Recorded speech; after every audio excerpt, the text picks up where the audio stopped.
النبي صلى الله تعالى عليه وسلم من أحيا سنتي عند فساد أمتي فله أجر 100 شهيد أو كما قال عليه الصلاة والسلام.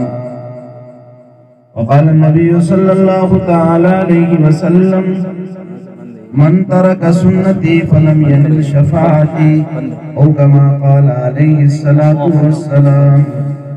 صدق الله مولانا العظيم وصدق رسوله النبي الكريم ونحن على ذلك لمن الشاهدين والشاكرين والحمد لله رب العالمين. پس گئے دام میں جس وقت سے گلشن چھوڑا، پس گئے دام میں جس وقت سے گلشن چھوڑا، نکہت گل نہ ملی جب سے نشیمن چھوڑا. ہم کہیں کے نہ رہے عزت باری کی قسم، ہم کہیں کے نہ رہے عزت باری کی قسم، جب سے اللہ کے محبوب کا دامن چھوڑا. جب سر میں ہوائیں طاعت تھی، سرسبز شجر امید کا تھا، جب سر کسیاں چلنے لگی، اس پیڑ نے پھلنا چھوڑ دیا. اللہ کی راہیں ابھی کھلی ہیں، آثار و نشان سب قائم ہیں، اللہ کے بندوں نے لیکن اس راہ میں چلنا چھوڑ دیا. وہ لاکھوں سلام اس آقا پر، دل لاکھوں جس نے جوڑ دیے. وہ لاکھوں سلام اس آقا پر، دل لاکھوں جس نے جوڑ دیے. دنیا کو دیا پیغام سکون، انسانوں کے رخ موڑ دیے. اس محسن اعظم نے الیاس کیا کیا نہ دیا اس عالم کو، دستور دیا، منشور دیا، کئی راہیں دی، کئی موڑ دیے. زباں پر مومنوں کے جب بھی ذکر تاجدار آئے، زباں پر مومنوں کے جب بھی ذکر تاجدار آئے، تو لازم ہے نبی کے ساتھ ذکر چار یار آئے. ابو بکر و عمر عثمان حیدر باوفا جب ہوں، ابو بکر و عمر عثمان حیدر باوفا جب ہوں، تو کیوں کر نہ باغ مصطفیٰ میں ایک بہار آئے. پڑھیے اللہم صلی علی سیدنا حبیبنا وشفینا کریمنا مولانا محمد بارک وسلم صلاۃ دائمۃ ابدا علی حبیبک خیر الخلق کلہم. اسٹیج پہ جلوہ افروز علماء کرام، سامعین اعظام، پردے میں بیٹھی ہوئی میری ماں اور بہنوں، اللہ سبحانہ و تعالیٰ کا بے انتہا کرم اور احسان ہے کہ اس نے ہمیں اور آپ کو اس مقدس اور مبارک مجلس میں حاضری کی توفیق عنایت کی. یہ مجلس مبارک اس لیے کہا کہ اس کی نسبت مبارک، نسبتوں سے چیزوں کی قدریں بڑھ جایا کرتی ہیں. ایک مٹیریل اینٹ اور گٹی کی شکل میں پڑا ہوا ہے، اس کی کوئی اہمیت نہیں، لیکن وہ ایک پاکیزہ جگہ سے، مسجد کے حصے سے اس کو جوڑ دیا جائے تو وہ مٹیریل پاکیزہ ہو جاتا ہے. ایک کاغذ کا ٹکڑا پڑا ہوا ہے، سادہ ٹکڑا ہے، اس کی کوئی اہمیت نہیں ہے، لیکن اسی ٹکڑے میں آپ نے بسم اللہ الرحمن الرحیم لکھ دیا تو وہ ٹکڑا قابل احترام ہو گیا. یہاں تک قابل احترام ہو گیا کہ آپ اس کو بغیر وضو کے آپ نہیں چھو سکتے. حالانکہ پہلے یوں ہی لے رہے تھے، آپ رکھ رہے، آپ ہی رکھ رہے. اسی کاپی میں قرآن کی آیت لکھ دی آپ نے، اب وہ قرآن کا حصہ بن گیا اور قابل احترام ہو گیا. دنیا میں بہت سے انسان بیٹھے ہوں گے، ہزاروں اور لاکھوں کی تعداد میں لوگ جمع ہوں گے، لیکن ہمارا اور آپ کا یہ مختصر سا بیٹھنا اور مختصر سی تعداد کا موجود ہونا، لیکن اس کی نسبت جو ہے وہ بہت بلند ہے، کیونکہ اس مجلس کی نسبت آقا کائنات، فخر موجودات، تاجدار حرم جناب محمد رسول اللہ صلی اللہ علیہ وسلم کی سیرت طیبہ سے. اللہ تعالی ہمیں ایسی مبارک مجلسوں کی قدر کرنے کی توفیق نصیب کرے. اللہ کے پیارے حبیب سرکار مدینہ صلی اللہ علیہ وسلم نے فرمایا، جہاں اللہ اور اس کے رسول کا ذکر ہوتا ہے، حفت علیہم الملائکہ، فرشتے اسے گھیر لیتے ہیں. وَنَزَلَتْ عَلَيْهِمُ السَّكِينَةُ، سکینہ کا نزول ہوتا ہے، اللہ کی طرف سے سکینت نازل ہوتی ہے. اس بستی میں اللہ کی طرف سے خیر کی بارش ہوتی ہے جہاں اللہ اور اس کے رسول کا مبارک ذکر ہوتا ہے. اس لیے آپ حضرات قابل مبارکباد ہیں، اور ہماری ماں بہنیں جو سن رہی ہیں جنہیں اللہ نے توفیق عطا فرمائی ہے. ماشاءاللہ آپ حضرات نے اس سے پہلے مفتی حاتمی صاحب سے تقریر سماعت فرمائی. تمہیدی تقریر، اس کے بعد نعتیہ کلام سماعت فرمایا اور منظوم شکل میں آقا کائنات صلی اللہ علیہ وسلم کی سیرت طیبہ اور آپ کی قربانیاں اور آپ صلی اللہ علیہ وسلم کی پیدائش اور آپ کا دعوتی سفر اور پیدائش کا ذکر بھی نعتیہ کلام کی شکل میں آپ حضرات سن رہے تھے۔ اللہ تعالی ہم سب کو نبی رحمت صلی اللہ علیہ وسلم سے سچا پکا عشق نصیب فرمائے۔ نعتیہ کلام پڑھنے کا مقصد یہ نہیں ہوتا ہے کہ ہم نعت پڑھ رہے ہیں، آواز بہت اچھی ہے ماشاءاللہ، سبحان اللہ سبحان اللہ، صرف سبحان اللہ ہی تو طبیعت ایسی ہوتی ہے انسان کی کہ اچھی آواز ہوتی ہے تو اچھا لگتا ہے، لیکن نعت سننے میں ہمیشہ ہماری نیت یہ ہو کہ آقا کائنات فخر موجودات تاجدار حرم جناب محمد رسول اللہ صلی اللہ علیہ وسلم سے سچا پکا عشق ہمیں نصیب ہو۔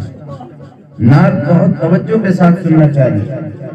ہمارا حال یہ ہوتا ہے کہ ہم جب مصروفیت کا وقت ہوتا ہے، مشغولیت کا وقت ہوتا ہے تو کہتے چلو نعت سن لیتے ہیں، نہیں، جب بہت توجہ کا وقت ہو تو اس وقت ہمیں نعت سننا ہے۔ نعت سید الاولین والآخرین محبوب کائنات صلی اللہ علیہ وسلم کی مجلس میں ہوئی۔ شاعر دربار رسالت حسان بن ثابت رضی اللہ تعالیٰ عنہ بہت بڑے شاعر گزرے ہیں اسلام سے، آپ صلی اللہ علیہ وسلم کے دربار کے شاعر، وہ شاعر دربار رسالت یعنی رسالت امام صلی اللہ علیہ وسلم کے دربار میں حاضر ہو کر مسجد نبوی میں آپ نے نعتیہ کلام پیش کیا۔ وَأَحْسَنُ مِنْكَ لَمْ تَرَ قَطُّ عَيْنِي وَأَجْمَلُ مِنْكَ لَمْ تَلِدِ النِّسَاءُ خُلِقْتَ مُبَرَّأً مِنْ كُلِّ عَيْبٍ كَأَنَّكَ خُلِقْتَ كَمَا تَشَاءُ۔ حضرت حسان بن ثابت رضی اللہ تعالیٰ عنہ صحابی رسول ہیں، آپ فرماتے ہیں کہ میرے آقا، میں نے آپ سے زیادہ وَمَنْ أَحْسَنُ، آپ سے زیادہ حسین میری نگاہوں نے کسی کو نہیں دیکھا۔ فرما رہے ہیں حضور تشریف فرما ہے، حضور اکرم صلی اللہ علیہ وسلم کی موجودگی میں شاعر دربار رسالت حضرت حسان بن ثابت رضی اللہ تعالیٰ عنہ اشعار پڑھ رہے ہیں کہ آپ سے زیادہ حسین میری نگاہوں نے کسی کو نہیں دیکھا۔ وَأَحْسَنُ مِنْكَ لَمْ تَرَ قَطُّ عَيْنِي وَأَجْمَلُ مِنْكَ لَمْ تَلِدِ النِّسَاءُ، اور آپ سے زیادہ حسین کسی مائی نے جنا ہی نہیں۔ خُلِقْتَ مُبَرَّأً مِنْ كُلِّ عَيْبٍ كَأَنَّكَ خُلِقْتَ كَمَا تَشَاءُ، آپ تو ایسے پیدا کیے گئے ہیں جیسا آپ خود چاہتے ہیں، یعنی ہر چیز آپ کی نرالی ہے۔ خُلِقْتَ مُبَرَّأً مِنْ كُلِّ عَيْبٍ كَأَنَّكَ خُلِقْتَ كَمَا تَشَاءُ، ہر عیب سے پاک اور صاف آپ کو پیدا کیا گیا، آپ تو ایسے پیدا کیے گئے جیسے آپ اپنے منشے کے مطابق اللہ سے بنوایا۔ اللہ تعالیٰ ہم سب کو نبی رحمت صلی اللہ علیہ وسلم کا سچا پکا عشق نصیب فرمائے۔ میں نے آپ حضرات کے سامنے قرآن حکیم کی چند آیات اور اللہ کے پیارے نبی خاتم الانبیاء محبوب کبریا جناب محمد الرسول اللہ صلی اللہ علیہ وسلم کے چند ارشادات نقل کیے ہیں۔ دعا فرمائے اللہ تبارک و تعالیٰ ان مبارک ارشادات کی روشنی میں مجھ ناچیز سے کچھ ایسی باتیں کہلا دیں جو میرے لیے بھی فائدہ مند ثابت ہوں اور آپ حضرات کے لیے بھی فائدہ مند ثابت ہوں۔ بھائی خاموش رہیں، ادھر متوجہ رہیں۔ تو میں نے آپ کے سامنے جو یہ پڑھا ہے، جو قرآن کی آیتیں پڑھی ہیں، اسی کی روشنی میں کچھ کہنے کی کوشش کروں گا۔ پروگرام 1 تاریخ سے شروع ہے، آج الحمدللہ 10واں دن ہے، پروگرام چل رہے ہیں۔ گلے میں تکلیف تو ہے لیکن آپ حضرات کی محبت میں حاضر ہو گیا ہوں۔ دعا فرمائے اللہ تعالیٰ مفید باتیں مجھے کہنے کی توفیق عطا۔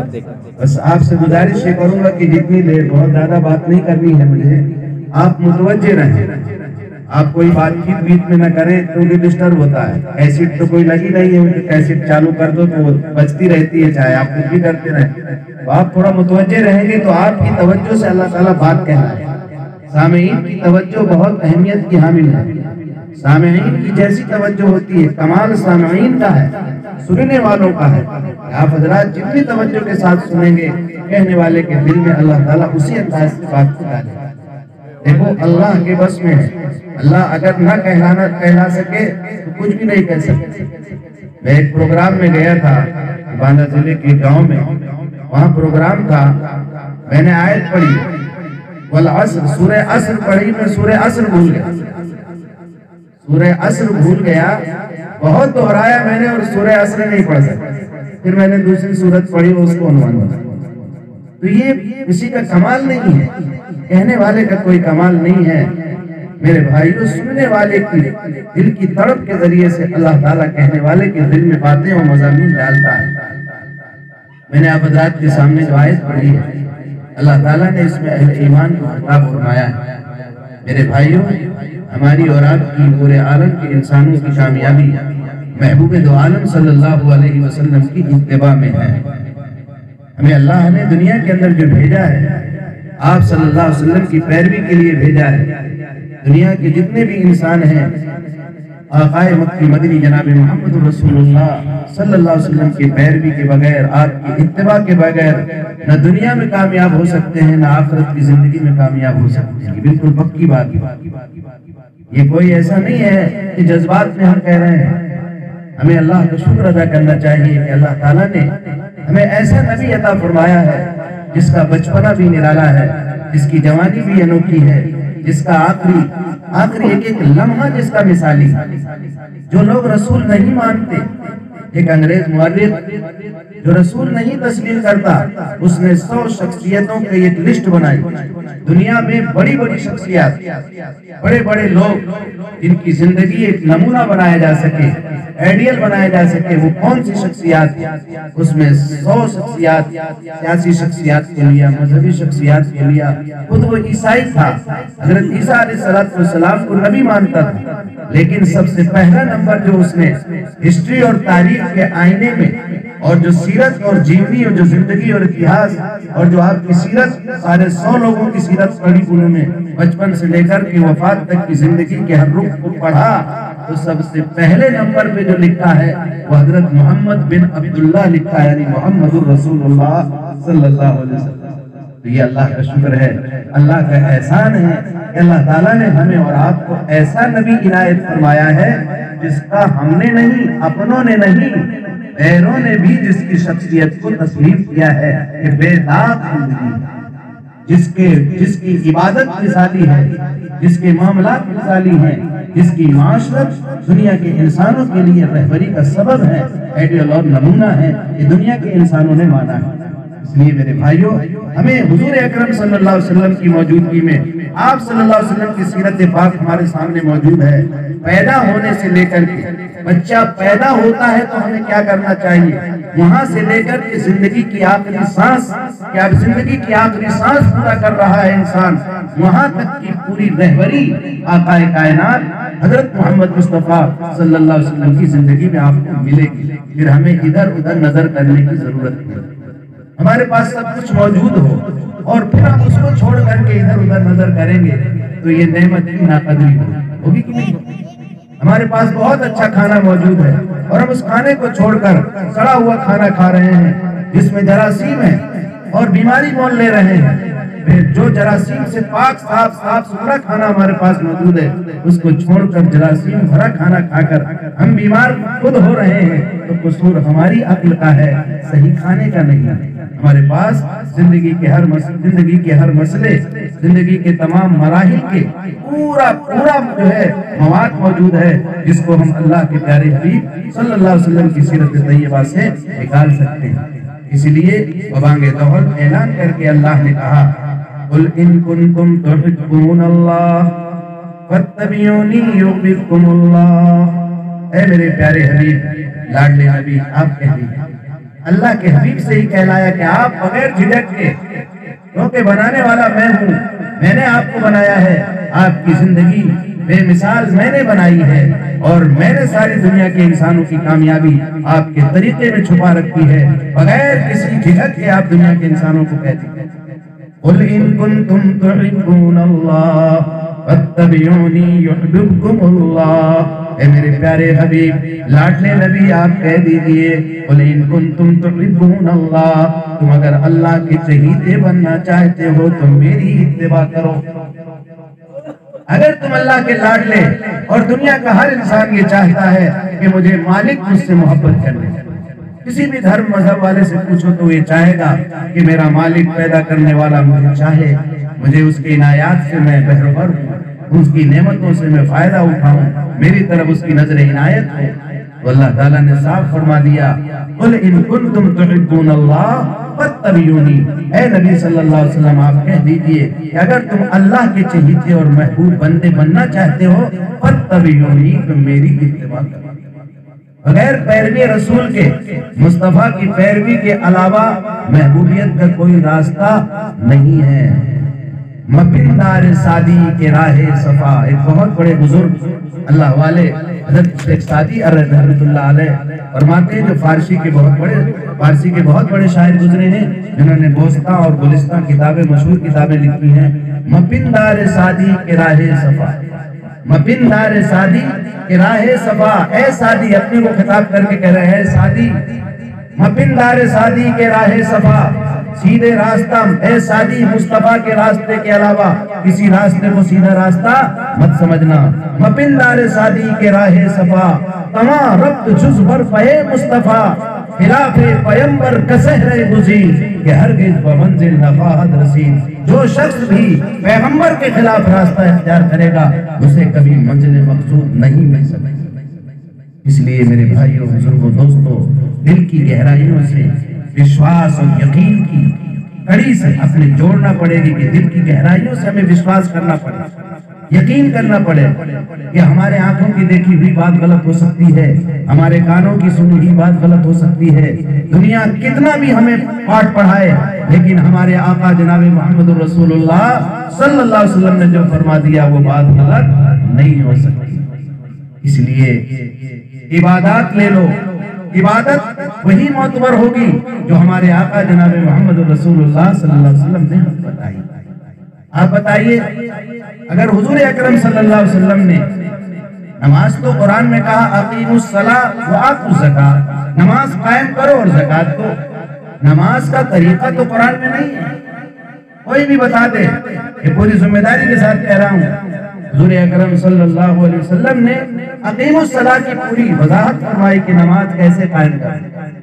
نماز کو رکوع کرو تو تکبیر تحریمہ کے ساتھ، پھر رکوع، پھر سجدہ، پھر یہ دعا پڑھنا ہے، سجدے میں یہ پڑھنا ہے، رکوع میں یہ پڑھنا ہے، آپ کو اتنی رکعتیں پڑھنا ہے، مغرب میں 3 فرض پڑھنا ہے، 2 سنت پڑھنا ہے، 2 نفل پڑھنا ہے، پھر اس کے بعد اوابین کی نوافل ہے، اس کے بعد عشاء کی نماز 17 رکعت ہے، 4 پہلے سنت پڑھنا ہے، پھر فرض پڑھنا ہے، پھر 2 سنت، 2 نفل، 3 وتر، 2 نفل۔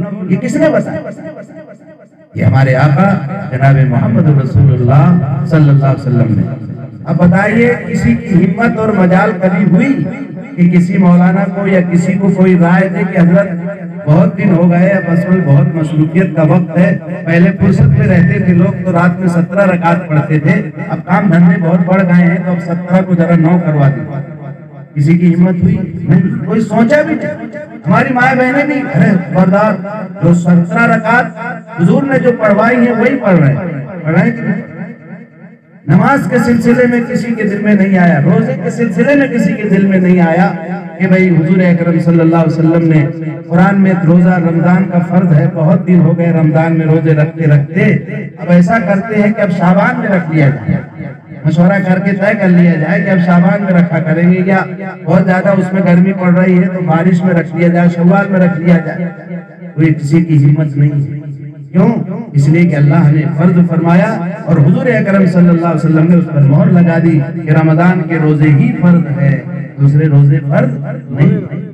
زکات سوچے کہ یار سب پہ لگا دو، نہیں لگا سکتے۔ جو مالدار ہے، جو صاحب نصاب ہے، اسی کے ذمہ اللہ نے زکات رکھی ہے کہ جو مالدار ہے، جو 52.5 تولہ چاندی یا 7.5 تولہ سونے کا مالک ہو، یا اتنی رقم نقد اس کے پاس موجود ہو اور اس پر سال گزر جائے، 1 لاکھ روپے اب اس کے پاس بچ رہا ہے، تو 2,500 روپے وہ غریبوں کو دے جب اس کا مال پاک ہوگا۔ یہ اللہ نے بتایا، اللہ کے حبیب صلی اللہ علیہ وسلم نے پوری وضاحت بتا دی۔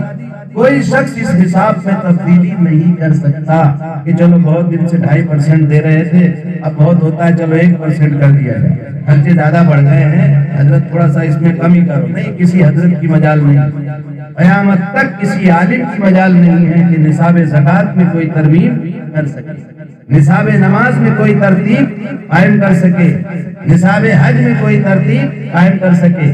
چلیے ٹھیک ہے، بہت دن ہو گئے، اب وہاں حج کرتے رہے، اب ایسا کر لیتے ہیں کہ کوئی اور جگہ متعین کر لیتے ہیں، اب وہاں حج کیا جائے۔ نہیں، حج تو ایک ہی ہے، للہ علی الناس حج البیت من استطاع الیہ سبیلا، اللہ کے لیے لوگوں پر حج کرنا فرض ہے۔ وہ بیت اللہ جو حضرت ابراہیم علیہ السلام کے دست اقدس سے اللہ نے خاص طور پر بنوایا تھا، وہ بیت اللہ جسے دنیا کا مرکز ہدایت بنایا تھا، پوری دنیا کے تمام ایمان والوں پر قیامت تک اس بیت اللہ کی ہی زیارت فرض رہے، کوئی دوسرا وہ مقام حاصل نہیں کر سکتا۔ اس لیے حج کی کوئی ترتیب بدل نہیں سکتی، زکوٰۃ کی کوئی ترتیب بدل نہیں سکتی، نماز کی کوئی ترتیب بدل نہیں سکتی۔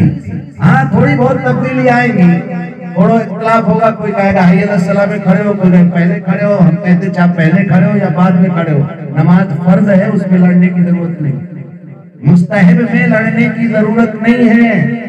آج امت اونٹوں کو نگل رہی ہے، مچھروں کو چھان رہی ہے، اللہ معاف فرمائے۔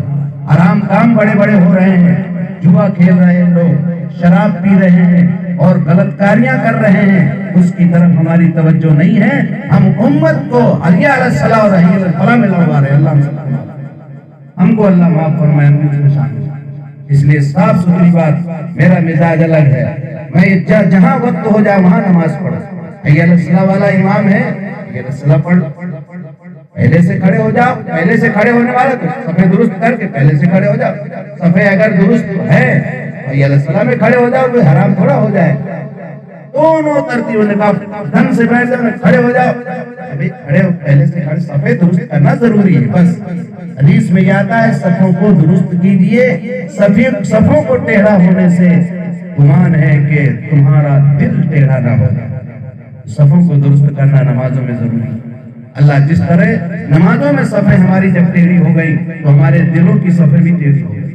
آج فرق جس امت کو محمد عربی صلی اللہ علیہ وسلم نے ایک جسم کی طرح جوڑا تھا، آج وہ امت بالکل تسبیح کے دانوں کی طرح بکھر چکی ہے۔ اللہ ہمارے دلوں میں اسی الفت اور اسی محبت کو پیدا فرمائے جو ہمارے آقا جناب محمد رسول اللہ صلی اللہ علیہ وسلم نے آج سے 1450 برس پہلے پیدا کیا۔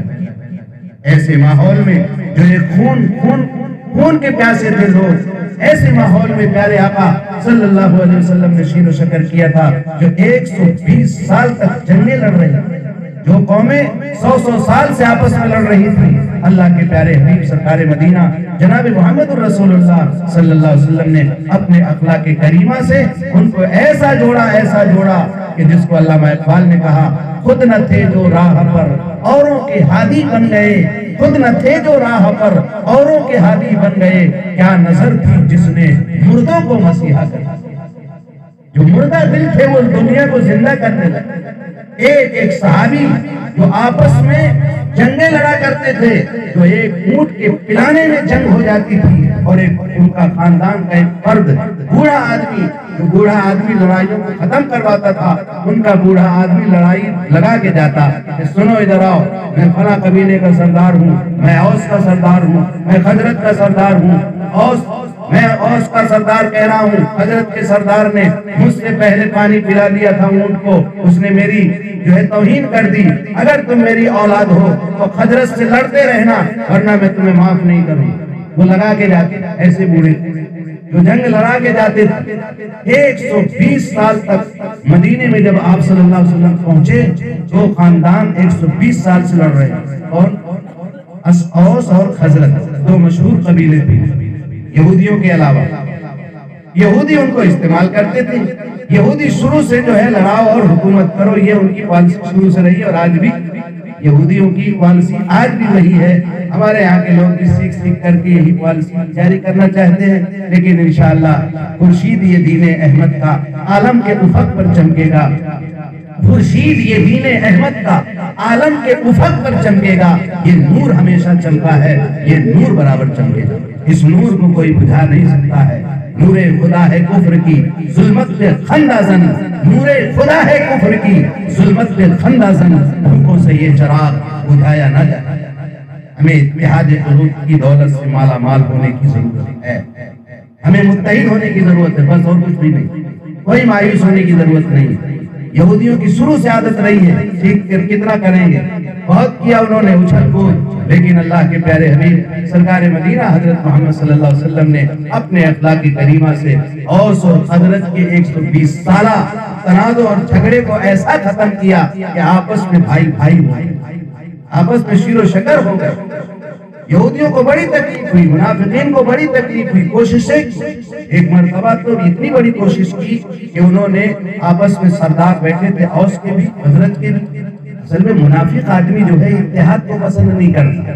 جو آدمی اپنی روٹیاں سینکتا ہے، جو آپ کو لڑا کر حکومت کر کے، اور سرمایہ دارانہ نظام ان کا قائم تھا، سود کو عام کیے تھے، سب کو اس کو دھندے پیسے دیتے، اس کو پیسے دیتے، اور اناپ شناپ سود استعمال کرتے، لڑو اور حکومت کر، جی صاحب ہم کو یہ دے دیجئے، اس کو بھی ڈانٹ دیا، اس کو بھی ڈانٹ دیا، اور سرمایہ دارانہ نظام ان کا چل رہا تھا۔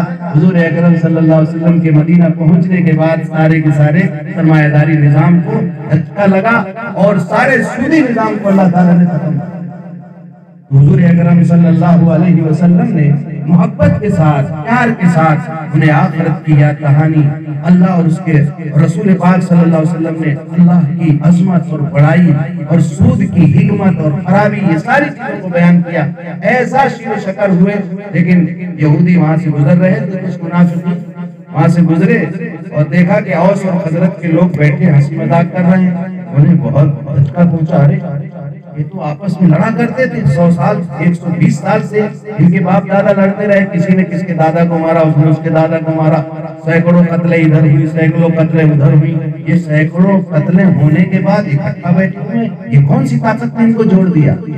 انہوں نے ایک شاعر کو استعمال کیا، ایک بوڑھے شاعر اس زمانے کے موجود تھے یہودی، انہوں نے کہا کیوں بھائی وہ فلاں جنگ کا واقعہ تمہیں یاد ہے؟ اوس و خزرج کے درمیان ایک بڑی جنگ ہوئی تھی۔ اب دیکھیے شیطان کیسے لاتا ہے، عبرت واقعات سے، پرانے گزرے ہوئے واقعات سے عقل مند لوگ تاریخ سے سبق حاصل کرتے، اس لیے سنا رہا۔ ہمارے درمیان بھی ایسے بہت سے موقع آئیں گے تو آپ کو سمجھداری کا ثبوت دینا ہے۔ وہ آئے، انہوں نے کہا کہ ذرا سناؤ، اب انہوں نے اشعار سنانا شروع کر دیے، تب اس میں ان کے قتل کا ذکر تھا، ان کے دادا مارے گئے، کسی کے پردادا مارے گئے، سینکڑوں قتلیں ادھر ہوئی تھی، سینکڑوں ادھر ہو گئی۔ اب ان کو یاد آ گئی، اچھا میرے دادا کی آنکھیں نکالی تھی اس نے، اس کو یاد، اچھا میرے دادا کے کان کاٹے تھے اس نے۔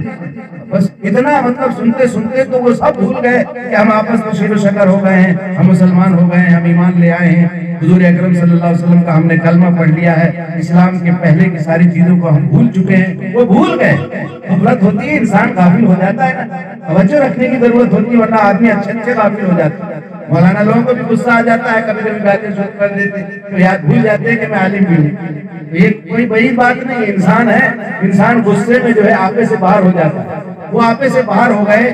لکھا ہے تاریخ میں کہ میان سے تلواریں دونوں قبیلوں کی نکل گئی، قریب تھا کہ آپس میں جنگ ہو جاتی۔ رحمت دو عالم صلی اللہ علیہ وسلم کی خدمت میں یہ پیش کر دیا گیا، آپ بنفس نفیس کو تشریف لائے اور آپ نے ڈانٹا دونوں کو اور کہا تم یہ کر رہے تم اسلام لانے کے بعد، اور قرآن جبریل امین آ گئے، قرآن کی آیات لے کر آ گئے اور ان کو بہت دھتکارا اور یہ کہا کہ خبردار تمہیں یاد نہیں ہے رحمت للعالمین سرکار مدینہ حضرت محمد صلی اللہ علیہ وسلم موجود ہیں، وہی کا سلسلہ جاری ہے، اور جن کی بدولت تم شیر و شکر ہوئے ہو، ایمان کی دولت سے مالا مال ہوئے ہو، آپ صلی اللہ علیہ وسلم تشریف فرما ہے مدینے میں اور تمہاری جنت تیار ہے۔ اذ کنتم شفا حفرۃ من النار فانقذکم منها، قرآن کی آیت نازل ہوتی ہے، تمہیں یاد ہے تم جہنم کے کنارے پر کھڑے تھے، محمد عربی صلی اللہ علیہ وسلم کی برکت سے اللہ نے تمہیں جہنم سے کنارے سے ہٹا دیا اور بچا لیا۔ فانقذکم منها، قریب تھا کہ موت آ جاتی اور تم جہنم میں چلے جاتے۔ رحمت دو عالم صلی اللہ علیہ وسلم مکہ المکرمہ کی سرزمین کو ہجرت کر کے مدینہ کو دار المرکز مرکز بنایا، مرکز اسلام بنایا، تمہارے شہر کو آپ نے مرکز اسلام بنایا اور تمہاری دعوت پر آپ نے لبیک کہتے ہوئے اپنے شہر مکہ المکرمہ محبوب شہر کو اور بیت اللہ کی سرزمین کو چھوڑ کر مدینہ طیبہ کی محبت میں اور آپ کے خلوص کو برکت سے آپ صلی اللہ علیہ وسلم نے اس کو مسکن بنایا، آپ تشریف فرما ہے اور تم بھول گئے محمد عربی صلی اللہ علیہ وسلم کی محبت کو۔ ان کو قرآن نے بھی پھٹکارا اور اس کے بعد انہیں احساس ہوا یہ تو ایمان کا تقاضا تھا، فوراً نارمل ہو گئے۔ یہ غصہ آنا بری بات نہیں ہے، لیکن جب قرآن حدیث کی باتیں کہی جائیں تو پھر اس میں یہ نہیں کہ نہیں تم کچھ بھی بتاؤ ہماری تو صلح ہو ہی نہیں سکتی، آپ تم کچھ بھی بتاؤ لیکن ان سے تو ہم بات کریں گے نہیں، حج کرنے جا رہے ہیں، میں کہا بھائی معافی مانگ لو، نہیں آپ سب کچھ کروا لو لیکن وہ بھائی سے تو میں معافی نہیں مانگ سکتا، اتنی بڑی ناک لگائیں گے میرے بھائیوں کبھی کامیاب نہیں ہو سکتا۔ صحابہ کی صفت لانا ہے اپنے اندر، جیسا انہوں نے سنا تو سمینا و اطانا دونوں نادم ہوئے اور یہودیوں پر لعنت بھیجی اور ان سے قطع تعلق ہے، گھٹو کم وقت تم نے پرانی باتیں یاد کر دی اور رضیت باللہ ربا وبالاسلام دینا وبمحمد صلی اللہ علیہ وسلم نبیا۔ یہ آپ صلی اللہ علیہ وسلم نے یہ ترانہ روزانہ کا دے دیا مسلمانوں کو کہ روزانہ صبح شام تمہیں یہ پڑھنا ہے، رضینا باللہ ربا، ہم راضی ہیں اپنے اللہ سے رب ہونے کی حیثیت، رضینا باللہ ربا وبالاسلام دینا، اور دین کی حیثیت سے اسلام کو ہم نے پسند کیا اور نبی کی حیثیت سے محمد عربی صلی اللہ علیہ وسلم کو ہم نے پسند کر لیا۔ اب آپ صلی اللہ علیہ وسلم کے طریقے کے خلاف ہم ساری چیزوں کو بھول جائیں، ہم نے سارے خون معاف کر دیے اور سارے سود کی ساری رقمیں معاف کر دی۔ جناب رسول اللہ صلی اللہ علیہ وسلم جیسے احکامات آتے جاتے صحابہ سنتے جاتے اور اس کے مطابق اپنی زندگی کو بناتے جاتے۔ ابھی شراب حرام نہیں ہوئی، مدینے میں شراب حرام نہیں ہوئی تھی، نماز بھی پڑھتے تھے اور شراب بھی پی جاتی۔ آپ صلی اللہ علیہ وسلم کو ترتیب سے دھیرے دھیرے احکامات نازل ہوئے، اسی لیے وہ ترتیب بھی بتائی جاتی ہے کہ کسی کی غلطیاں چھڑانا ہو تو ترتیب سے چھڑائیں، ایک دم سارا بول ڈال دو گے تو وہ بھاگ جائے، دھیرے دھیرے اس کو جو ہے قریب کرو۔ آپ صلی اللہ علیہ وسلم نے آپ پر پہلے قرآن کی آیتیں نازل ہوئی شراب کے سلسلے میں، یہ گندی چیز ہے، انما الخمر والمیسر والازلام من عمل الشیطان، اللہ تعالیٰ نے پہلے اس کی برائی بیان کی کہ دیکھو شراب اور جوا اور یہ غلط طریقے پر جو نشانہ لگا کر کے بتوں پر یہ کس طرح یہ غلط عمل ہے، شیطان کا عمل ہے۔ عقائد کے اعتبار سے الٹی سیدھے جو رسمیں تم کرتے ہو وہ شیطان کا عمل ہے، شراب پیتے ہو، جوا کھیلتے ہو، یہ شیطانی عمل ہے، یہ برائی پیدا کی۔ ایک وقت ایسا آیا صحابی رسول نماز پڑھا رہے ہیں، قل یا ایھا الکافرون پڑھی انہوں نے، اب اس میں لا عابدو کا مطلب ہوتا ہم عبادت نہیں کرتے اس کی جس کی تم کہتے ہو، اور انہوں نے لا غائب کر دیا۔ قل یا ایھا الکافرون، اے نبی آپ کافروں سے کہہ دو لا عابدو ما تعبدون، میں اس چیز کی عبادت نہیں کرتا جس کی تم کرتے ہو۔ تب جب لا غائب کر دو گے تو یہ ہوگا کہ اے نبی آپ کہہ دیجئے ان چیزوں کی عبادت کرتا ہوں جس کی تم کرتے ہو، تو کفر بکے، نماز کی حالت میں کفر بکے احساس ہوا۔ قرآن کی آیات نازل ہوئی شراب چھوڑنے کا، میں یہ عرض کر رہا ہوں کہ کیسا بھیس تیار کیا تھا نبی رحمت صلی اللہ علیہ وسلم نے ایمان کا، کہ جب یہ آیت شراب کی حرمت کی نازل ہوتی ہے تو صحابہ اکرام کے گلاس کو لے گیا تھا منہ کے قریب، وہ منہ کے قریب ہی رہا، جس کی شراب رکھی تھی رکھی رہ گئی، جس نے پیا تھا ایک گھونٹ آدھا گھونٹ ہی رہا اور پھینک دیا۔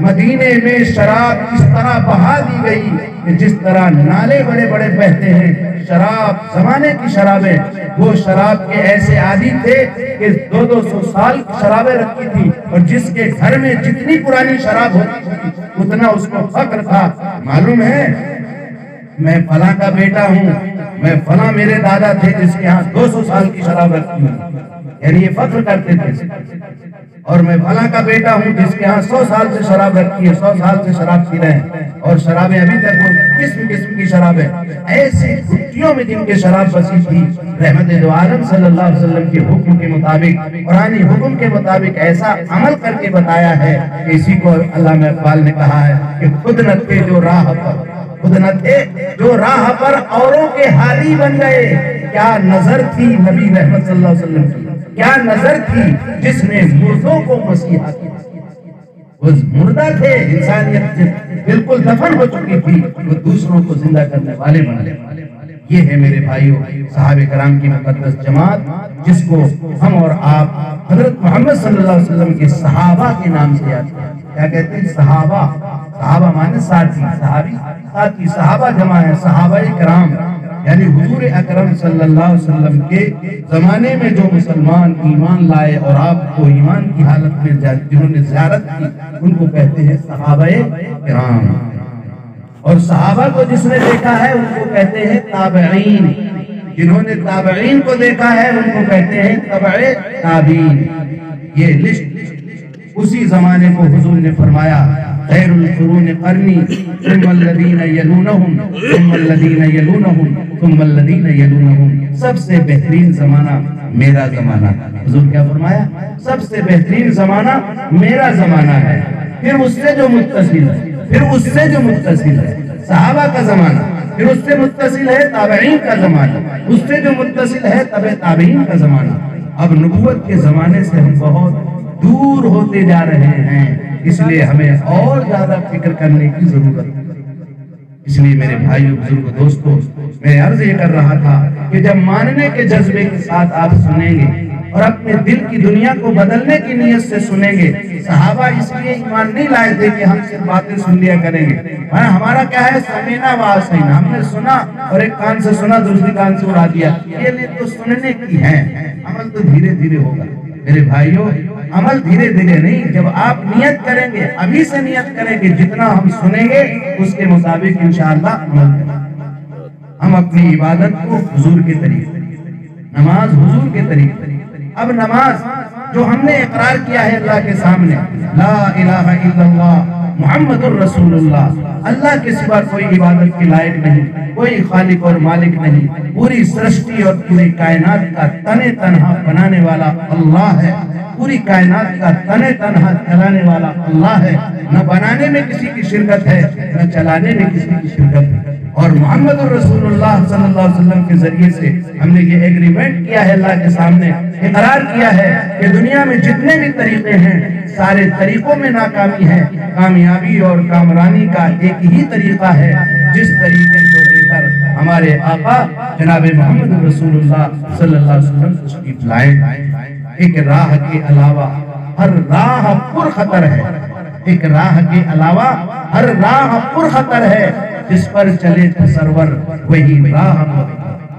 اس لیے ہمارے آقا جناب محمد رسول اللہ صلی اللہ علیہ وسلم نے یہ فرمایا کہ قیامت تک فتنے آئیں گے، الٹی سیدھی باتیں ہوں گی، دین کے نام پر بھی لوگ فتنے کریں گے۔ صحابہ پریشان ہوئے، یا رسول اللہ ہم کیسے پہچانیں گے کہ ہم صحیح راہ پر چل رہے ہیں؟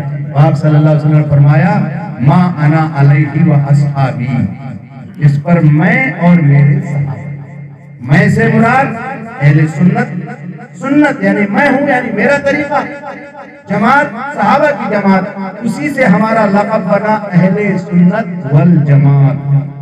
اہل سنت کا مطلب سنت کے مطابق زندگی ہو، والجماعت مانے صحابہ کے نقش قدم پر ہو، صحابہ کے طریقے پر جو ہم ثابت قدم ہوں گے، صحابہ کے طریقے پر جو ہم ثابت قدم ہوں گے تو بے جاہو حشم کے صاحب جاہو حشم۔ اہل سنت والجماعت ہمارے کہنے سے نہیں ہو جائے گا کہ ہر آدمی دعویٰ کرتا ہے میں اہل سنت والجماعت، اہل سنت، سنت والی زندگی ہو، ہر نظر ہر موقع پر ہمارے آقا جناب محمد رسول اللہ صلی اللہ علیہ وسلم کی سنت کی پیروی، خوشی کا موقع ہو تو ہمارا طریقہ نہیں چلے گا، ہمارے نبی صلی اللہ علیہ وسلم کا طریقہ چلے گا۔ ابھی نکاح چل رہے ہیں، ماشاءاللہ نکاح ہو رہے ہیں، اب نکاح کے مسلمان ہیں، ہم نے ایگریمنٹ کیا ہے کہ دنیا میں جتنے بھی طریقے ہیں، جتنی بھی رسمیں ہیں سب غلط، ہمارے آقا صلی اللہ علیہ وسلم نے جو فرمایا وہ درست۔ اب نکاح کے سلسلے میں ہم غور کریں کہ ہم کتنی رسمیں ایسی کرتے ہیں، ہم کتنی رسمیں ایسی کرتے ہیں تو سنت سے کس کا تعلق؟ نکاح تو حضور اکرم صلی اللہ علیہ وسلم نے فرمایا سب سے بڑا نکاح وہ ہے جو سب سے کم خرچے پر کیا جائے۔ اور ہمارے نکاح کیسے ہو رہے ہیں؟ حضور نے فرمایا ان آدم النکاح برکتن ایسرہ مونا، سب سے بڑا نکاح ہمارے آقا صلی اللہ علیہ وسلم کی نظر میں وہ ہے جو سب سے کم خرچے پہ کیا جائے۔ اور حضور نے فرمایا آلو ھذا النکاح وجعلوہ فی المساجد، نکاح کا اعلان کیا کرو اور مسجدوں میں کیا کرو۔ ہم تو سوچتے یار یہ کہاں چلا ہے، مسجد تو عبادت کے لیے، نکاح کا کہاں مسجد میں لے۔ مشکات شریف کی روایت ہے اور اس میں کسی کا کوئی اختلاف نہیں ہے کہ آپ جو ہے نکل جاؤ ڈھونڈا رہے، چھوڑو یار مولانا لوگ اختلاف کرتے ہیں اپنی زیادہ چکر میں مت، یہاں کوئی اختلاف نہیں ہے۔ اصل میں بات یہ ہے کہ ہمارا ہی جی نہیں ہوتا عمل کرنے کا تو ہم بہانہ دوسرا بنا لیتے ہیں۔ یا وہ ٹھیک ہے جانے دو سمجھ لو ہمارے حساب سے نہیں، اس میں کوئی حساب کتاب کا مسئلہ نہیں ہے۔ حضور اکرم صلی اللہ علیہ وسلم کا ارشاد مشکات شریف ہر طبقے کے لوگ پڑھتے ہیں، مشکات شریف کی روایت ہے اعلنوا ھذا النکاح وجعلوہ فی المساجد، نکاح کا اعلان کیا کرو اور مسجدوں میں کیا کرو۔ اب کون ایسا ہے جو مسجد میں کرنے کے لیے تیار ہے؟ کوئی ہم فقیر تھوڑا ہے، ہم کوئی غریب ہے جو ہم مسجد میں کریں؟ یہ ہم سمجھتے ہیں غریبوں کے نکاح مسجد میں ہوتے ہیں۔ میرے بھائیوں، یہ ہمارا علاقہ دوسرے علاقوں سے 50 سال پیچھے ہے۔ وہاں کروڑ پتیوں کے نکاح ہمارے یہاں مسجد میں ہوتے ہیں۔ جو غریب قسم کے لوگ ہوتے ہیں وہی اپنا جہاں چاہتے ہیں وہاں کرتے ہیں۔ جو کروڑ پتی ارب پتی لوگ وہ مسجدوں میں نکاح کر رہے ہیں، الٹا ہو گیا ہے کام۔ اور ہمارے ہاں اگر نکاح مسجد میں ہو رہا ہے، غریب آدمی ہوگا اس لیے مسجد میں، غریب آدمی کا نکاح ہوگا۔ لمبردار کا نکاح تھوڑا مسجد میں ہو سکتا ہے۔ ہاں، لمبرداروں کا نکاح کی طرح بادے گاجے کے ساتھ ہوگا، اور بڑا رئیس آدمی ہے ماشاءاللہ۔ لمبردار سے مراد مالدار لوگ، لمبردار لوگ برا نہ مانے کہ ہماری جو ہے ووٹنگ کرنے لگتے ہیں۔ کوئی بھی جو بھی مالدار ہے، پٹیل ہے، چودھری ہے، اپنے آپ کو بڑا سمجھتا ہے سماج میں، وہ مسجد میں نکاح کرنے کو معیوب سمجھتا ہے۔ وہ سوچتا ہے میرا سب سے بڑے ہوٹل میں نکاح ہے۔ میرے بھائیوں بزرگوں دوستو، اپنی زندگی میں سادگی لائیے۔ حضور اکرم صلی اللہ علیہ وسلم کی بتائی ہوئی باتوں کی قدر و عظمت اپنے دماغ میں بیٹھائیے۔ غیر مسلم بھائی ہمارے برادران وطن مسجدوں میں بھی آتے ہیں۔ میرے ایک دوست کا نکاح، کے لڑکے کا نکاح ہوا تھا بھوپال میں، میرا جانا ہوا۔ تاج المساجد بہت بڑی مسجد ہے وہاں کی، اس مسجد میں نکاح تھا، ابھی چند سال پہلے کی بات ہے۔ اس نکاح میں شیوراج سنگھ چوہان جو ابھی موجودہ، پہلے بھی وہی تھے، ابھی پھر آ گئے، وہ موجود تھے۔ وہ خود رومال باندھ کے پوری گارڈ کے ساتھ بیچوں بیچ مسجد کے صحن میں نکاح تھا۔ مولانا ارشد مدنی صاحب دعوت برکاتہ العالیہ جمعیت علماء ہند کے صدر وہ تشریف لائے تھے، انہوں نے نکاح پڑھایا اور یہ سب رومال باندھے چپ چاپ بیٹھے سنتے رہے، بیان بھی کیا، نکاح میں شریک بھی کیا۔ اس لیے ہم یہ سوچتے ہیں کہ صاحب چونکہ ہمارے برادران وطن سے تعلق ہیں تو اس لیے ہم ہوٹل میں کریں گے۔ وہ ہمارے کئی لوگوں سے میں نے کہا کہ بھائی نکاح مسجد میں ہوگا کیا؟ نہیں، وہ ذرا ہمارے ہندو بھائی بھی رہتے ہیں۔ میں نے کہا ہندو بھائی تو ہمارے یہاں بھی رہتے ہیں، سب آتے ہیں نکاح میں، سب شریک ہوتے ہیں۔ بھائی وہ ہم سے زیادہ احترام کے ساتھ آتے ہیں۔ بالکل مسجد میں آنا ہے تو نہا دھو کر کے آئیں گے، اور ایسا کچھ نہیں ہے۔ مسجد میں ان کو بلانا چاہیے۔ ہم کیا سمجھتے ہیں ارے مسجد میں گھس گیا، ارے مسجد میں گھس گیا۔ یہاں تو مسلمانوں کو ہی گھسنا مشکل ہے، مسلمان ہی بیچارہ مسجد میں نہیں جاتا۔ ارے بھائی مسجد جو ہے اللہ کا گھر ہے، اس میں کوئی بھی آئے جب وہ آئے گا۔ آج غلط فہمیاں جو پیدا ہوئی ہیں اسی لیے، اور مسجد میں پتہ نہیں کیا کر رہے ہیں۔ جب وہ آتے ہیں، ابھی ایک نکاح ہم نے پڑھایا، اس نکاح میں ایک ہوٹل میں نکاح تھا لیکن مائک وائک لگا تھا، اس میں 25 بی جے پی کے بڑے بڑے دگگج نیتا بیٹھے تھے۔ ہم نے قرآن کی آیت پڑھی اور پھر نکاح کے سلسلے میں جو اللہ کے نبی صلی اللہ علیہ وسلم جو آیت پہلے پڑھی ہے، یا ایھا الناس اتقوا ربکم الذی، اے دنیا کے سمست مانو، پوری انسانیت کو خطاب کر کے جو اس میں خطاب ہے کہ ڈرو اس پالنہار سے جس نے تمہیں ایک جان سے پیدا کیا، پورے اسی عنوان پر کہ اپنی بھاوناؤں کو بدلو۔ ہم سب ایک ماں باپ کی اولاد ہیں، تم ڈی این اے ٹیسٹ کرا لو کہ کوئی ہندو کا خون الگ ہے، مسلمان کا خون الگ ہے۔ تم ریلیجن اور دھرم اللہ نے دنیا کے اندر اختیار دے دیا ہے، تم جس دھرم کو چاہو مانو، کوئی جبر نہیں ہے۔ جہاں جبر ہے وہ دھرم نہیں، جو دھرم ہے وہ جبر نہیں۔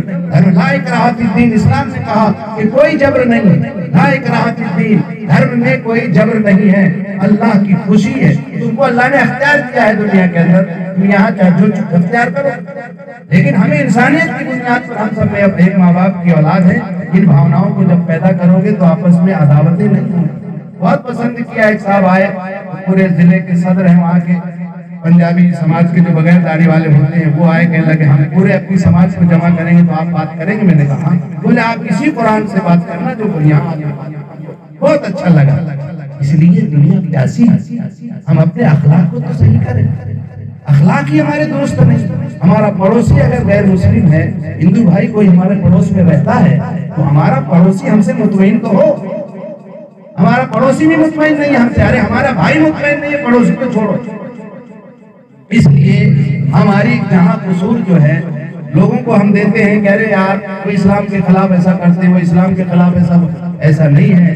اسلام کے خلاف جو چیزیں ہو رہی ہیں اس میں ہمارا بھی قصور ہے، کہیں نہ کہیں قصور ہمارا بھی ہے۔ اللہ کے پیارے حبیب سرکار مدینہ حضرت محمد صلی اللہ علیہ وسلم تو سارے عالم کے لیے رحمت بنا کر بھیجے.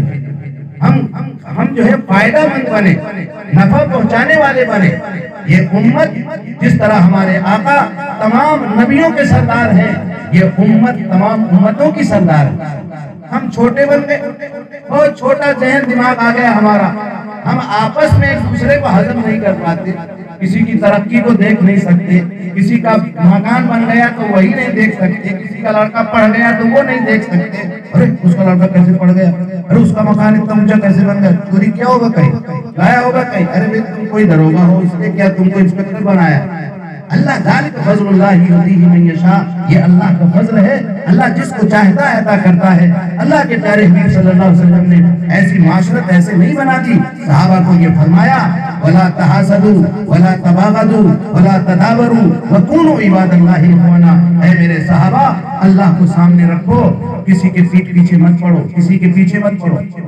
ہر چیز جو ہے اس کے کہاں جا رہا ہے, کہاں گیا تھا, اللہ کہاں گیا, ارے وہ پھلوں بس سے گیا, ارے تم کو کیا معلوم, کسی کے پیچھے پڑنے کو منع کیا حضور نے. کسی کی پرائیویسی چیک کرنے کے لیے منع کیا گیا. کسی کا موبائل چیک کر رہے ہو, کسی کا نمبر چیک کر رہے ہو, کسی کے موبائل سن رہے ہو, کسی کا موبائل کانفرنسنگ کر کے سن رہے ہو, یہ سب غیبت میں شمار ہے, چغلی میں شمار ہے. اللہ کے پیارے حبیب سرکار مدینہ حضرت محمد صلی اللہ علیہ وسلم نے ایسی معاشرت کو منع فرمایا. ولا تدابروا, ایک دوسرے کے پیچھے مت پڑو. آج جتنا تمہیں وہ بتا رہا اتنا سن لو, کسی کے اندر تک وہ نہیں بتا رہا مت سنو. کیا ضرورت آپ کی, آپ اپنا کام کرو. ولا تدابروا ولا تحاسدوا, آپس میں حسد مت کرو. حسد کس کو کہتے ہیں, حسد کہتے ہیں جلنے. کسی کے اچھے حالات کو سن کر دل میں تکلیف پیدا ہو. اس کا لڑکا IAS آفیسر ہو گیا, یا اس نے ٹرک لے لیا ہے, اس نے ٹرک لے لیا اور اس کو تکلیف ہو گئی. اس کا ٹرک ایکسیڈنٹ ہو گیا تو خوش ہو گیا, ہاں اچھا ہے ذرا آپ پتہ چلا. یہ مرض ہے اندر کے. کسی کا بھی کچھ گڑبڑ ہو, کسی بھی انسان کا, ایمان والا تو چھوڑو, بغیر ایمان والا کوئی انسان ہے, اگر اس کو بھی کوئی تکلیف پہنچتی ہے تو ہمارے آقا صلی اللہ علیہ وسلم نے فرمایا کہ اس کو تمہیں درد محسوس ہونا چاہیے. یہ ہمارے آقا صلی اللہ علیہ وسلم ایسا معاشرہ دیا ہے. آپ اندازہ لگائیے ہمارے رہن سہن, ہماری سوسائٹی اور اسلامی زندگی سے کیا ہمارا میل کھا رہا ہے. اب بتائیے, چھوٹی چھوٹی چیزیں باتیں بہت بناتے ہیں, ہم یہ وہ, زندگی خالی ہے.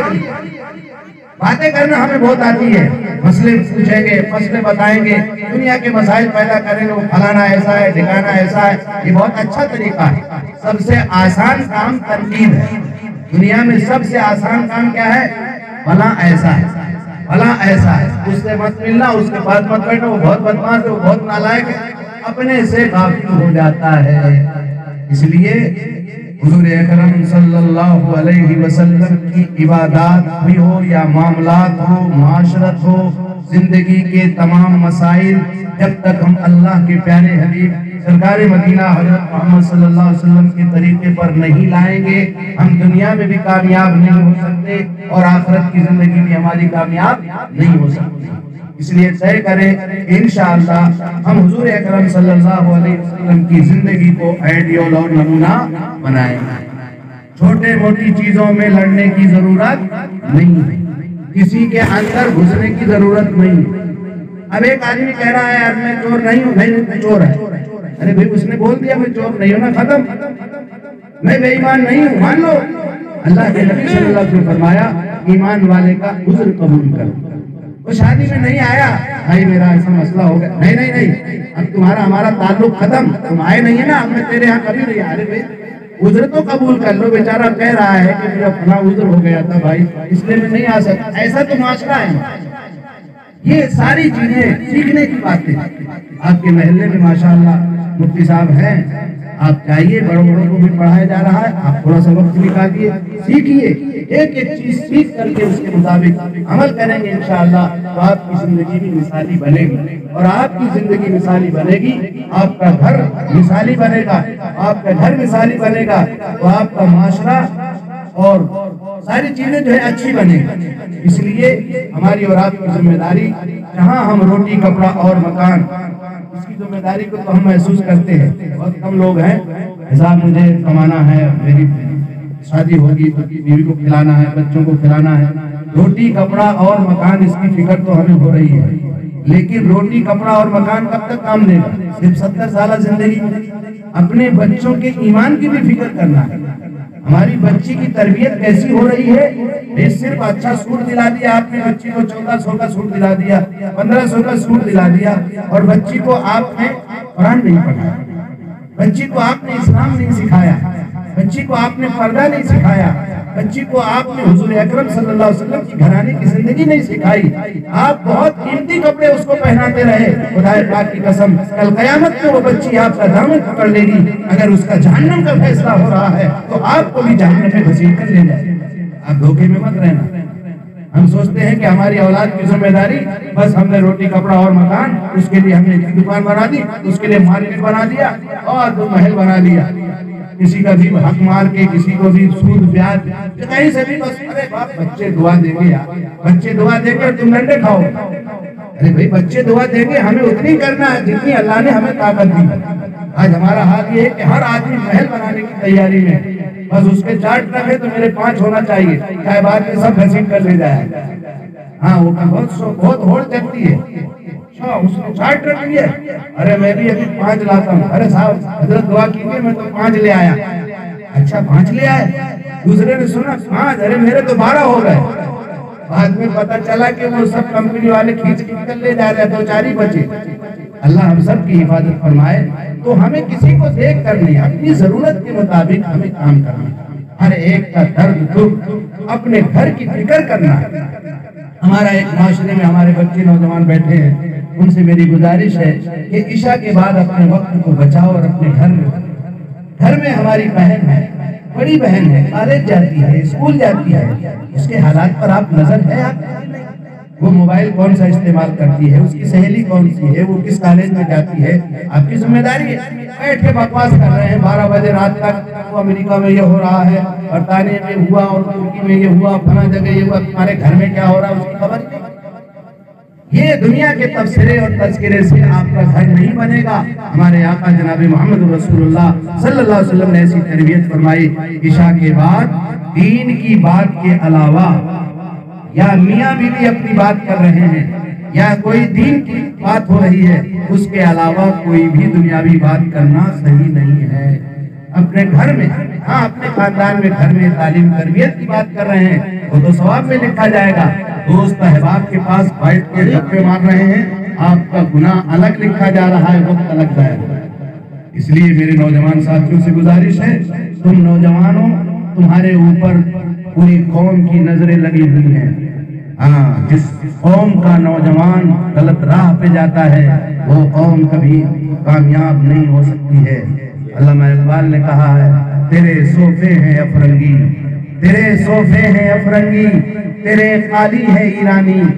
میرے آج سے 50 سال پہلے کہا تھا انہوں نے، علامہ اقبال نے 50 سال پہلے نوجوانوں کے لیے کہا تھا، تیرے صوفے ہیں افرنگی، بڑے گدے نرم نرم گدوں کے سونے کے عادی ہو گئے تم، تیرے صوفے ہیں افرنگی، تیرے قالی ہے ایرانی، لہو مجھ کو رلاتا ہے جوانوں کی تنا سانی، عمارت کیا شکوہ خسروی بھی ہو تو کیا حاصل۔ اگر تمہاری زندگی کا رخ یہی رہا، تمہاری زندگی بے ترتیب رہی، تو اگر حکومت کے نقشے میں بھی تم کو بھیج دیا جائے وہاں بھی تم کچھ نہیں کر سکو گے۔ عمارت کیا شکوہ خسروی بھی ہو تو کیا حاصل، نہ زور حیدری تجھ میں، نہ استغنائے سلمانی، نہ ڈھونڈ اس چیز کو تہذیب حاضر کی تجلی میں، نہ ڈھونڈ اس چیز کو تہذیب حاضر کی تجلی میں، کہ پایا میں نے استغنا میں میرا دل مسلمانی۔ نہیں تیرا نشیمن قصر سلطانی کے گنبد پر، نہیں تیرا نشیمن قصر سلطانی کے گنبد پر، تو شاہی ہے بسیرا کر پہاڑوں کی چٹانوں پر۔ کیا موبائل کا اور بیٹھ کر کے ہر وقت گیت گانے کا شوقین ہو گیا، تو مسافے زندگی میں سیرت فورات پیدا کر، سبستانے محبت میں حریروں پرنیا ہو جا۔ علامہ اقبال نے کہا تھا کہ تم تو باطل کے مقابلے میں آہین بن کر کے، ایک آہین دیوار بن کے کھڑے ہونے والے نوجوان تھے، تم تو ریشم کی طرح وہاں نرم ہو، اور جب رزم حق و باطل ہے تو وہاں فولاد بنتے ہو۔ علامہ اقبال نے کہا ہے، حلقہ یاراں تو بریشم کی طرح نرم، حلقہ یارہ ہو حلقہ یارہ تو برے شم کی طرح نرم ہو، رزم حق و باطل کو فولاد ہے کیا الٹا ہو گیا؟ اگر گھر میں ہو جائے کچھ تو بالکل شیر باہر بکری بن کے آ جائے، لومڑی بن کے۔ اللہ ہم سب کی حفاظت فرمائے۔ ہمیں جھگڑا نہیں کرنا لیکن مضبوط عزائم پیدا کر، گناہوں کو چھوڑنا ہے، ہمیں چھوڑنا ہے، شراب کو چھوڑنا ہے، عزم کرو نہیں پیئیں گے، چھوڑنا ہے۔ مرد وہ ہے جو پکا ارادہ کر لے، انشاءاللہ عزم محکم ہو تو طوفان ٹھہر جاتے ہیں، عزم محکم ہو تو طوفان ٹھہر جاتے ہیں۔ یقین محکم عمل پہ ہم محبت فاتح عالم، یقین محکم پکا یقین پیدا کرو نوجوانوں، یقین محکم عمل پہ ہم محبت فاتح عالم۔ جہاد زندگانی میں ہے یہ مردوں کی شمشیریں، تب انقلاب آئے، پختہ ہمت پیدا کرو۔ یہ زیادہ ہو گئے تم موبائلوں کے، رات بھر موبائل دیکھتے ہو، پرتگال غازی دیکھتے ہو، اور صبح جو ہے پڑے رہتے ہو، صبح 10 بجے 11 بجے تک کون سے غازی بن رہے ہو دیکھتے رات بھر پرتگال غازی دیکھ کے تو آپ بہت ہمت آتی ہے۔ حضرت بہت اچھا سین ہے، میں نے کیا سین ہے؟ ارے بہت جذبہ پیدا ہوتا ہے۔ اچھا جذبہ کیا پیدا ہوا؟ پہلے تو نماز فجر میں آ جاتے تھے، جب تو پرتگال غازی دیکھنے لگے تو فجر میں چلے گئے، ایسا جذبہ پیدا ہوا۔ ارے بھائی ایسا جذبہ مت پیدا کرو، سیرت کی کتابیں پڑھو، صحابہ کے طرز کی، اولیاء اللہ کی کتابیں پڑھو، اس میں سب مل جائے گا۔ پرتگال غازی اسے نہیں سب ملے گا۔ ہاں تم کو دیکھنا ہے، ایک لوگ کوئی ترتیب ہے تو رات بھر پرتگال غازی دیکھنا، یہ کون سی ترتیب ہے؟ شیطانی چال ہے، شیطان کی چالوں سے اللہ ہم سب کی حفاظت کرے۔ اس لیے طے کرو میرے بھائیوں بزرگوں دوستوں، طے کرو کہ انشاءاللہ اپنی زندگی کو ہم قیمتی بنائیں گے، کریں گے بھائی انشاءاللہ۔ قرآن کریم کی جو آیت میں نے آپ کے سامنے پائی ہے، یہ بند کر دو ابھی تھوڑا سا۔ کیا فرمایا؟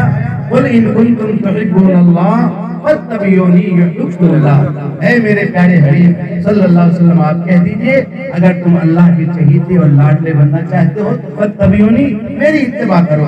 اتباع کہتے ہیں قدم و قدم چلنے کو، قدم و قدم چلنے کو۔ ہم اپنے بچوں کی ترتیب حضور اکرم صلی اللہ علیہ وسلم کے طریقے پر ڈالیں گے تو انشاءاللہ ہمارا گھر جنت کا نمونہ بنے گا۔ بچوں کی پڑھائی میں دھیان دینا ہے، اچھا ایجوکیشن دینا ہے، بچوں کو بھی پڑھانا ہے، بچوں کو بھی پڑھانا ہے، لیکن ان کے اخلاق کو بھی بنانا ہے۔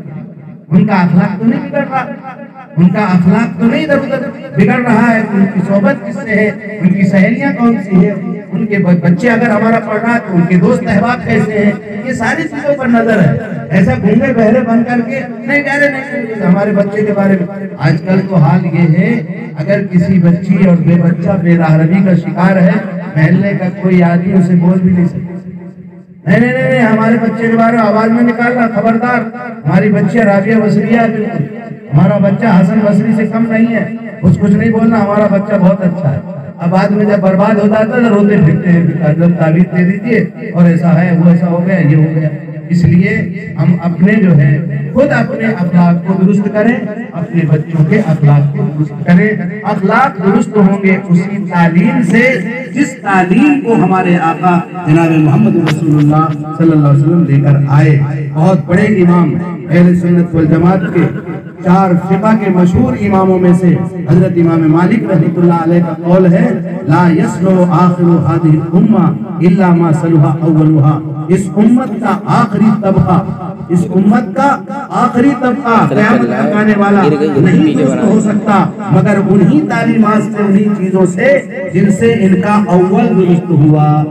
یعنی صحابہ کرام جس سے جو ہزاروں سینکڑوں سال لڑنے والے جن سے درست ہوئے، وہ کون سی تعلیم تھی؟ وہ تعلیم تھی اللہ کے پیارے حبیب صلی اللہ علیہ وسلم کی روشن تعلیمات۔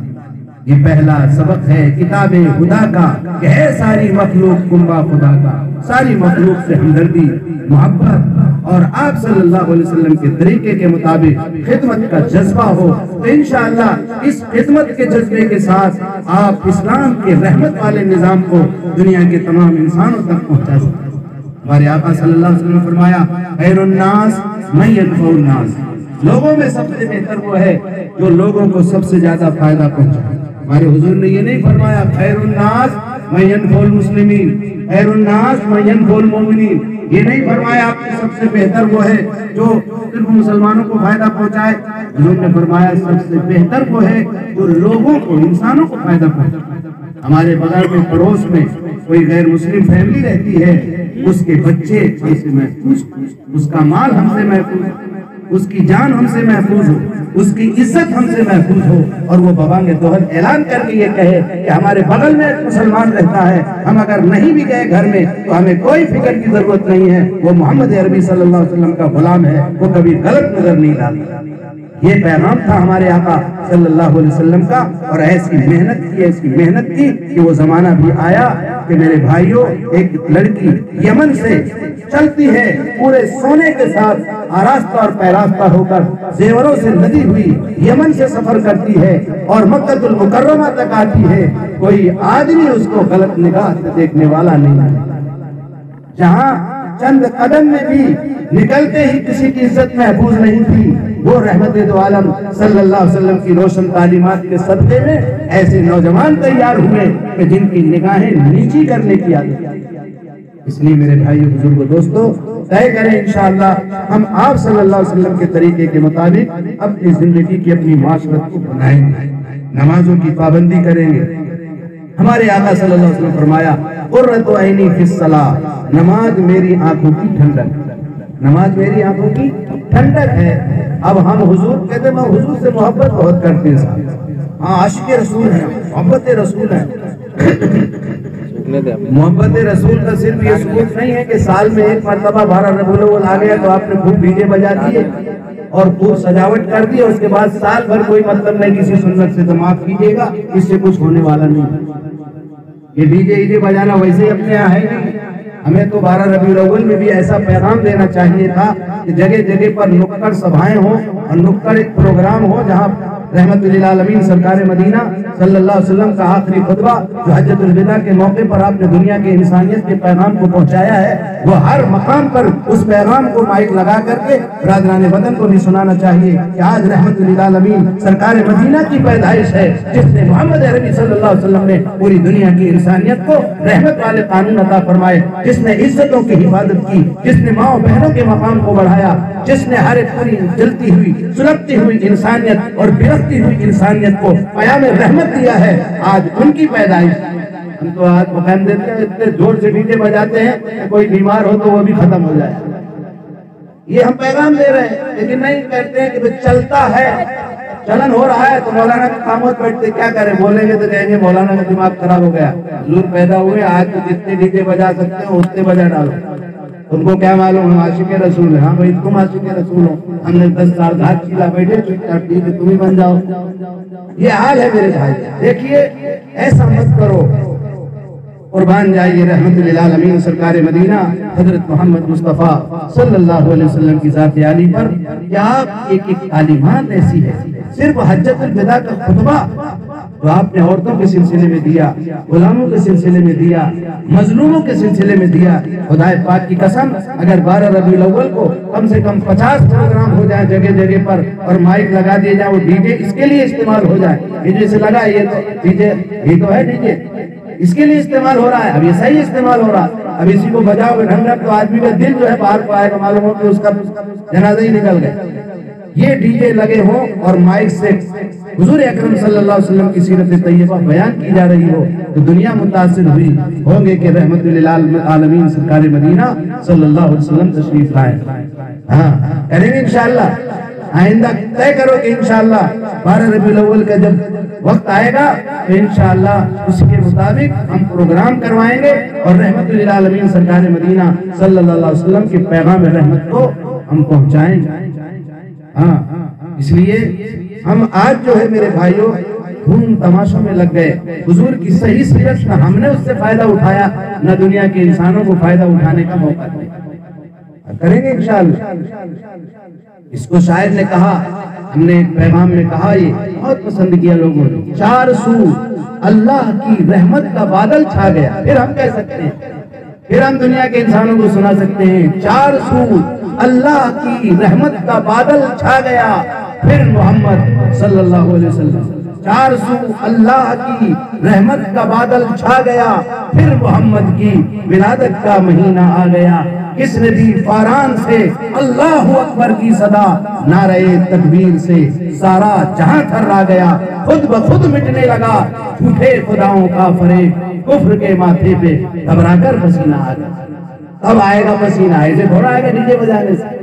ہمارے آقا جناب محمد رسول اللہ صلی اللہ علیہ وسلم کا پیغام رحمت اتنا بلند ہے، عورتوں کے سلسلے میں دیکھ لو، غلاموں کے سلسلے میں دیکھ لو، سوسائٹی کو بنانے میں، معاشرت کے بنانے میں، ایک دوسرے کے حقوق، آپس میں میل جول کے ساتھ رہنا، پڑوسی کے حقوق، یہ سارے کسی کے پاس کچھ نہیں ہے، الحمدللہ ہمارے پاس وہ ساری چیزیں موجود ہیں۔ ایسے لٹریچر اور آپ صلی اللہ علیہ وسلم کی سیرت کی ایسی داستانیں اور ایسے واقعات موجود ہیں کہ خدا پاک کی قسم اگر غیر بھی سنتا ہے تو ان کے آنکھوں میں آنسو۔ ہمارا کردار اور کریکٹر بولے، ہمارا کریکٹر اور کردار کے دھنی بنے۔ ہاں، میرا دشمن بھی منہ کو پھیر کر آنسو بہاتا ہے، میرا دشمن بھی منہ کو پھیر کر آنسو بہاتا ہے، میرے ہمدم سے جب داستان میری سنا۔ ایسا کردار دشمن بھی ہو، چڑچڑتا بھی ہو کہ جب تمہارا دنیا سے رخصتی ہو رہی ہو، یار آج کی تو سچ تھا، میری تو نہیں پڑتی تھی لیکن آج بھی بہت اچھا۔ ایسا نہ ہو کہ خسکم جہاں پاک اچھا ہوا کم وقت چلا گیا، پورا محلہ پریشان۔ ایسے مت بنو میرے بھائیوں، میرے نوجوانوں، اپنے آپ کو بناؤ، بہت قیمتی جوہر ہے ہمارے نوجوانوں کا۔ اللہ ہمارے اس قیمتی سرمایہ کو بنا دے، اللہ ہمارے نوجوانوں کو جناب محمد رسول اللہ صلی اللہ علیہ وسلم کے صدقے میں اللہ ان کے نقش قدم پر چلنے والا بنائے، تاکہ ہماری دنیا بھی سدھر جائے اور ہماری آخرت بھی سدھر جائے۔ کریں گے بھائی انشاءاللہ۔ ہماری ماں بہنوں کی سے بھی گزارش ہے وہ بھی نمازوں کی پابندی کریں، پردے کا اہتمام کریں۔ اللہ کے پیارے حبیب سرکار مدینہ حضرت محمد صلی اللہ علیہ وسلم کے خاندان کی زندگی، حضرت عائشہ کی زندگی، حضرت فاطمہ کی زندگی، حضور اکرم صلی اللہ علیہ وسلم کے گھرانے کی زندگی گھر میں پڑھایا جائے۔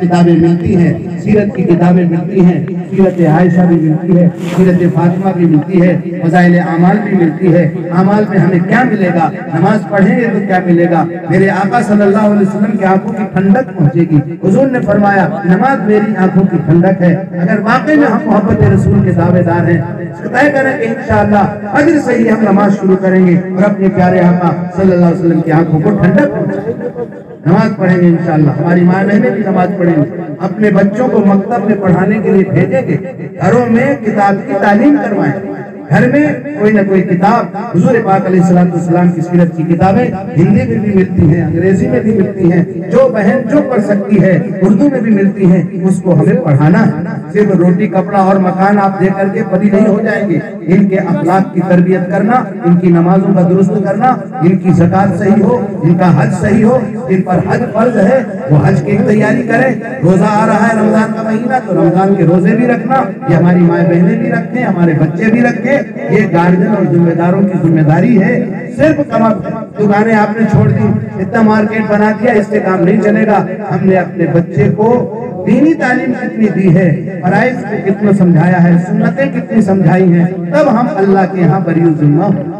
جو حق والدین کا ہے وہ ادا کریں، پھر جو ماں باپ کے حقوق ہے اولاد کے ذمہ وہ ادا کریں گے انشاءاللہ، کریں گے بھائی انشاءاللہ۔ اللہ تعالی ہم سب کو نبی رحمت حضرت محمد مصطفیٰ صلی اللہ علیہ وسلم کے طریقے کے مطابق زندگی گزارنے کی توفیق نصیب فرمائے۔ ہمارے اخلاق کریمہ، ہماری ماں بہنوں کی زندگی کو بھی جناب رسول اللہ صلی اللہ علیہ وسلم، ہمارے اکابرین اور بزرگوں کی زندگی کو اپنانے کی توفیق نصیب فرمائے۔ وآخر دعوانا الحمدللہ رب العالمین۔